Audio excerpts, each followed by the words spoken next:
Hello and welcome back to our channel. If you're looking to add a sleek minimized floating audio player to your website, you're in the right place. Today we're going to show you how you can set up your audio player to float in any corner of your website, so it's always accessible without being an integral part of your page. Let's get started. First, navigate to the section where you can customize the appearance of your audio player. Head to Look and Feel tab. Here, you'll want to find the field labeled Position. In this field, you have the flexibility to choose where you want your audio player to float.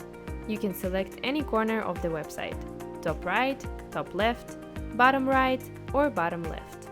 For this tutorial, let's choose the bottom right corner. Now that we've set the position, let's move on to making sure the layout of the widget fits perfectly in this new spot. To do this, you might want to adjust its size so it doesn't take up too much space. Look for Option Layout in the customization settings. Adjust these to suit your design and placement. After making these adjustments, it's crucial to save your changes, so make sure to hit that Save button before you exit the editor. If you enjoyed this video and found it useful, please give it a thumbs up and don't forget to subscribe to our channel. Thanks for watching, and we'll see you in the next video.